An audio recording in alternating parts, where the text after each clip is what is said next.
നമസ്കാരം. എല്ലാവർക്കും ബ്രൈറ്റ് അക്കാഡമിയുടെ പുതിയൊരു വീഡിയോയിലേക്ക് സ്വാഗതം. ഇന്നത്തെ ഈ ഒരു വീഡിയോയിൽ നമ്മൾ ഡിസ്കസ് ചെയ്യാൻ പോകുന്നത് അറബിക്കിന്റെ LP UP എക്സാമിനേഷനിലെ GK ആൻഡ് കറണ്ട് അഫയേഴ്സ് പാർട്ടിന്റെ സിലബസ് ആണ്. ഈ എക്സാമിന് പ്രിപ്പയർ ചെയ്യുന്ന എല്ലാ ആളുകൾക്കും അറിയാം, നിങ്ങൾക്ക് 100-ല് 20 മാർക്ക് വരുന്നത് GK ആൻഡ് കറണ്ട് അഫയേഴ്സ് പാർട്ടിൽ നിന്നാണ്. അപ്പോൾ നല്ല രീതിയിൽ എക്സാമിന് പ്രിപ്പയർ ചെയ്യുന്ന ഒരാളെ സംബന്ധിച്ചിടത്തോളം ഒരിക്കലും ഒഴിച്ചുകൂടാൻ കഴിയാത്ത 20 മാർക്ക് വരുന്നത് ഈ ഒരു ഭാഗത്ത് നിന്നാണ്.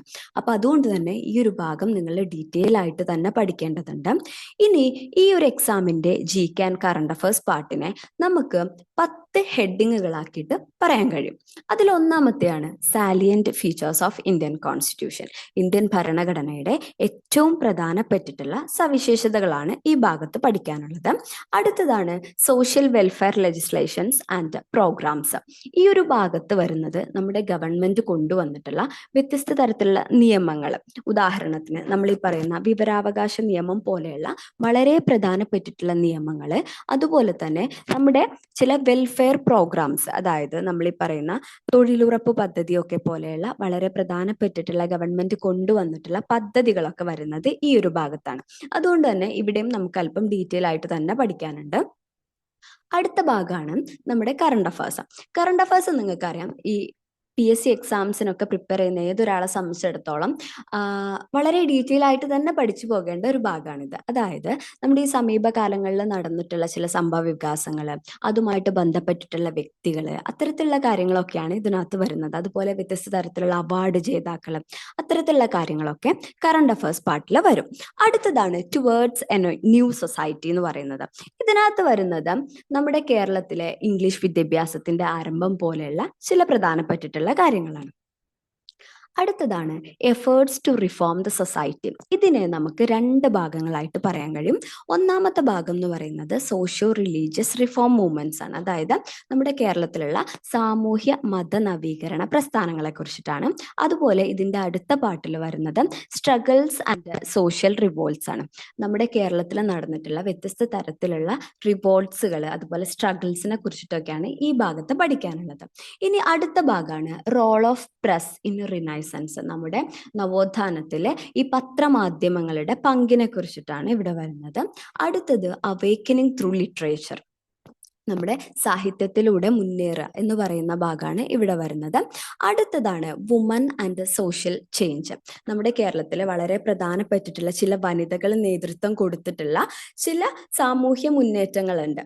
അതിനെ കുറിച്ചിട്ടൊക്കെയാണ് ഈ ഭാഗത്ത് നമുക്ക് പഠിക്കാനുള്ളത്.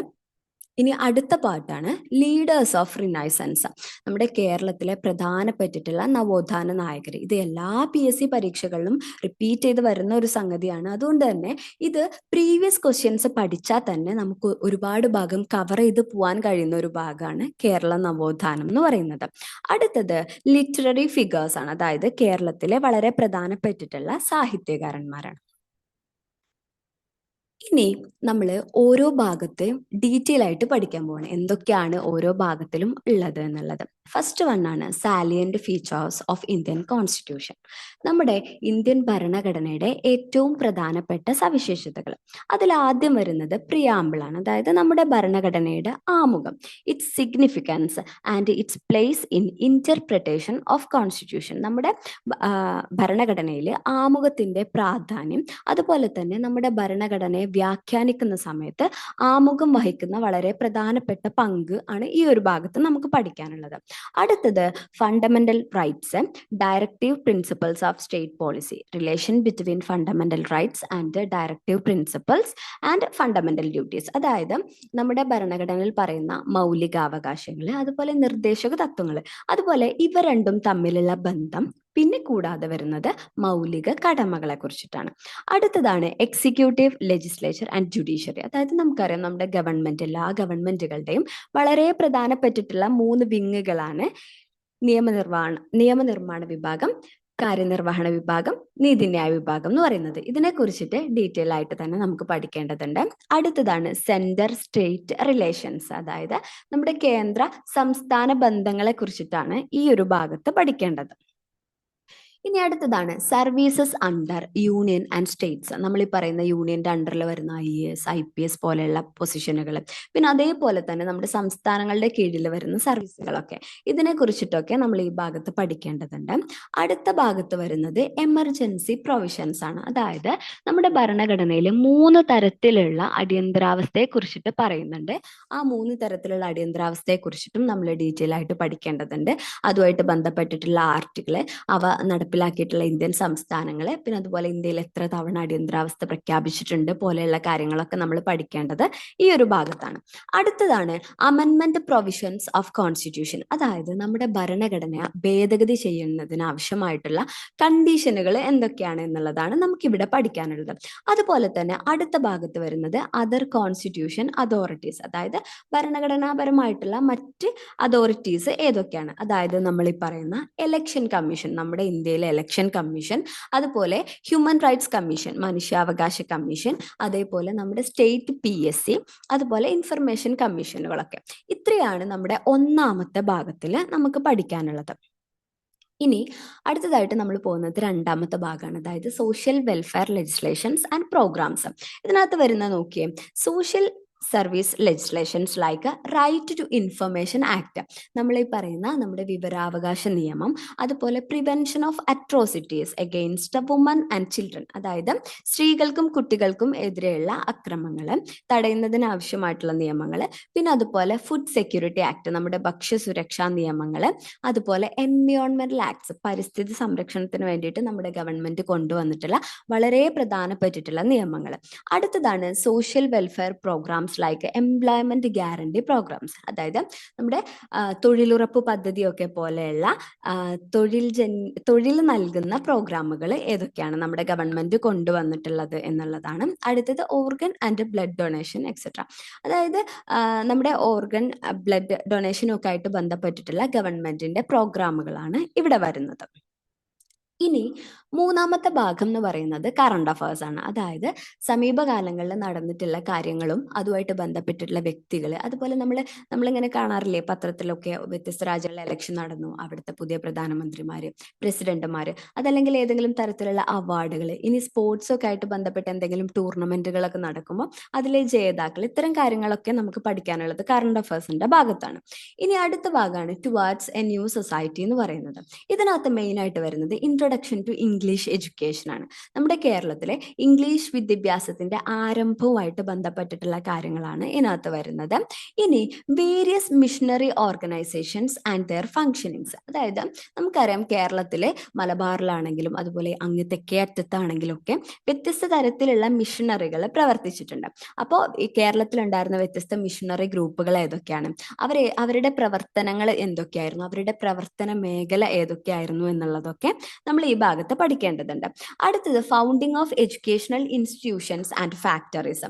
ഈ മിഷണറി ഗ്രൂപ്പുകൾ എന്ത് ചെയ്തിട്ടുണ്ട്, കേരളത്തിൽ വ്യത്യസ്ത തരത്തിലുള്ള വിദ്യാഭ്യാസ സ്ഥാപനങ്ങൾ സ്ഥാപിച്ചിട്ടുണ്ട്, അതുപോലെ ജനങ്ങൾക്ക് തൊഴിൽ നൽകുന്നതിനൊക്കെ വേണ്ടി ഫാക്ടറികൾ സ്ഥാപിച്ചിട്ടുണ്ട്. അപ്പൊ അവയെ കുറിച്ചിട്ടൊക്കെ നമ്മൾ പഠിക്കണം. അതുപോലെ പ്രിന്റിംഗ് പ്രസ്സസ്, കേരളത്തിൽ അവർ ആരംഭിച്ചിട്ടുള്ള വ്യത്യസ്ത പ്രിന്റിംഗ് പ്രസ്സുകൾ ഏതൊക്കെയാണ്, അതിലെ വളരെ പ്രധാനപ്പെട്ടിട്ടുള്ള CMS പ്രസ്സിനെ കുറിച്ചിട്ടും നമുക്ക് ഈ ഭാഗത്ത് ഡീറ്റെയിൽ ആയിട്ട് തന്നെ പഠിക്കാനുണ്ട്. ഇനി നമ്മൾ പറഞ്ഞു ഇതിന് 2 ഭാഗം ഉണ്ട് എന്നുള്ളത്.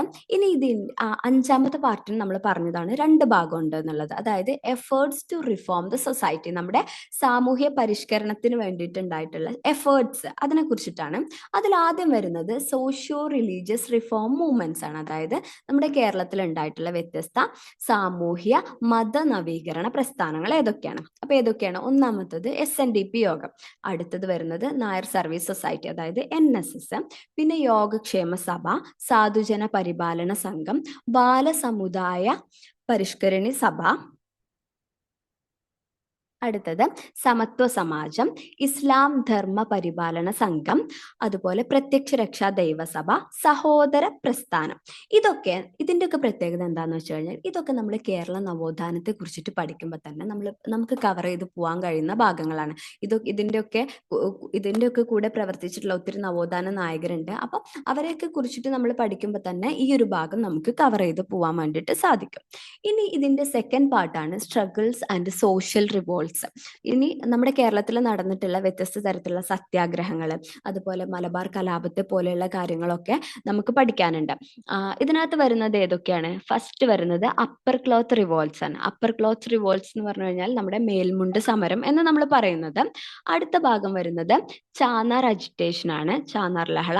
പിന്നീട് പഠിക്കാനുള്ളത് വൈക്കം സത്യാഗ്രഹം, ഗുരുവായൂർ സത്യാഗ്രഹം, പാലിയം സത്യാഗ്രഹം, അതുപോലെ കുട്ടംകുളം സത്യാഗ്രഹം, അതുപോലെ നമ്മുടെ ക്ഷേത്രപ്രവേശന വിളംബരം, Malayali memorial, Ezhava memorial, Malabar rights, civil disobedience movement, അതായത് നമ്മുടെ നിയമലംഘന പ്രസ്ഥാനം, പിന്നെ അതുപോലെ അബ്സ്റ്റൻഷൻ മൂവ്മെന്റ്. അപ്പൊ ഇത്രയും കാര്യങ്ങൾ നമ്മുടെ കേരളത്തിൽ നടന്നിട്ടുള്ള വ്യത്യസ്ത കലാപങ്ങളും ലഹളകളും അതുപോലെ സ്ട്രഗിൾസ് ഒക്കെയാണിവ. ഇതൊക്കെ നമ്മൾ ഡീറ്റെയിൽ ആയിട്ട് പഠിക്കേണ്ടതുണ്ട്. ഇതൊക്കെ നമ്മൾ മുന്നേ വ്യത്യസ്ത തരത്തിലുള്ള PSC-കൾക്ക് പഠിക്കുമ്പോൾ നിങ്ങൾ കവർ ചെയ്ത് പോയിട്ടുള്ള ഭാഗങ്ങളായിരിക്കും, എങ്കിലും നമ്മൾ കുറെ കൂടി ഡീറ്റെയിൽ ആയിട്ട് തന്നെ ഇതൊക്കെ പഠിച്ചു പോകേണ്ടതുണ്ട്. ഇനി അടുത്തതാണ് role of press in renaissance. നമ്മുടെ നവോത്ഥാനത്തിലെ പത്രമാധ്യമങ്ങൾക്കുള്ള പങ്കിനെ കുറിച്ചിട്ടാണ് ഈ ഒരു ഭാഗത്ത് വരുന്നത്.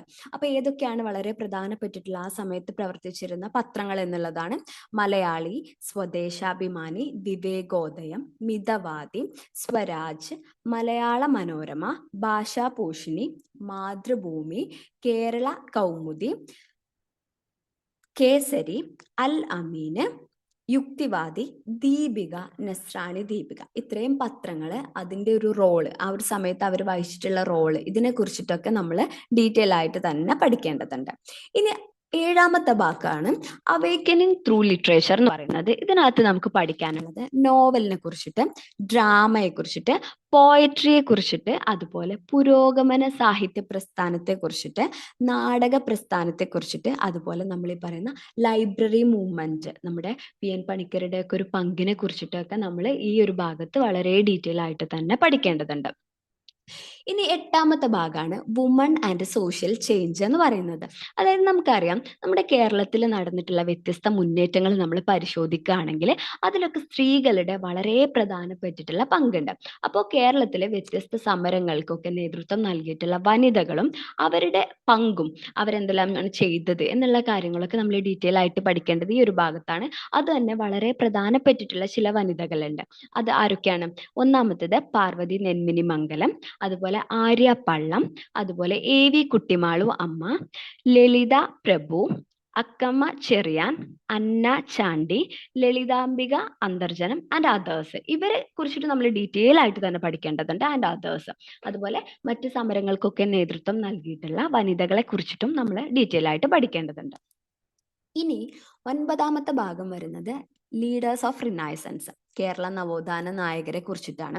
ഇതിന്റെ ഒരു പ്രത്യേകത എന്താന്ന് വെച്ച് കഴിഞ്ഞാൽ ഇതൊക്കെ നമ്മൾ പ്രീവിയസ് ക്വസ്റ്റ്യൻസ് കവർ ചെയ്യുന്നതിലൂടെ തന്നെ നമുക്ക് ഇതിൽ ഒത്തിരി ഭാഗങ്ങൾ പഠിച്ചു പോകാൻ കഴിയും. അത് ഉദാഹരണത്തിന് ഇപ്പം ശ്രീനാരായണ ഗുരു, അയ്യങ്കാളി, ചട്ടമ്പി സ്വാമികൾ പോലെയുള്ള ആളുകളൊക്കെ നമ്മൾ പഠിക്കുമ്പോൾ പ്രീവിയസ് ക്വസ്റ്റ്യൻസ് നോക്കിക്കഴിഞ്ഞാൽ തന്നെ ഇവരെ കുറിച്ചിട്ടുള്ള കംപ്ലീറ്റ് കാര്യങ്ങൾ മുന്നേ ചോദിച്ചിട്ടുള്ളതാണ്.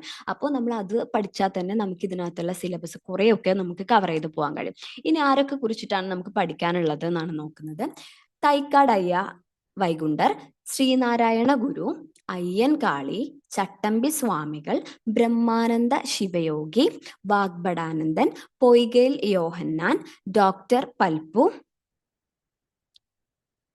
Sahodaran Ayyappan, Pandit KP Karuppan, Mannathu Padmanabhan, VT Bhattathiripad, Vakkom Abdul Khader Moulavi, Makti Thangal, barrister GP Pillai, TK Madhavan, Moorkoth Kumaran, C Krishnan, KP Kesava Menon, doctor Ayyathan Gopalan, CV Kunhiraman, Velukutty Arayan, KP Vellon, PK Chathan master, K Kelappan, P Krishnapillai, AK Gopalan, TR Krishnaswamy Iyer, C Kesavan, Swami Ananda Theerthan, MC Joseph, Kuttipuzha Krishnapillai തുടങ്ങിയിട്ടുള്ള കേരളത്തിലെ വളരെ പ്രധാനപ്പെട്ടിട്ടുള്ള എല്ലാ നവോത്ഥാന നായകരെ കുറിച്ചിട്ടും നമ്മൾ പഠിക്കണം. ഇത് നമ്മൾ പറഞ്ഞു തന്നെയാണ്, പ്രീവിയസ് ക്വസ്റ്റ്യൻസ് കവർ ചെയ്ത് പോയാൽ തന്നെ നമുക്ക് ഇതിലെ മെജോറിറ്റി ഭാഗങ്ങളും കവർ ചെയ്ത് പോകാൻ കഴിയും. അപ്പോൾ അത് നമുക്ക് അങ്ങനെ പഠിച്ചെടുക്കാൻ കഴിയും. ഇനി ഇതിലെ 10ാമത്തെയും ഏറ്റവും അവസാനത്തെയും ഭാഗമാണ് ലിറ്റററി ഫിഗേഴ്സ് എന്ന് പറയുന്നത്. ലിറ്റററി ഫിഗേഴ്സിൽ വരുന്നത് എന്തൊക്കെയാണ്?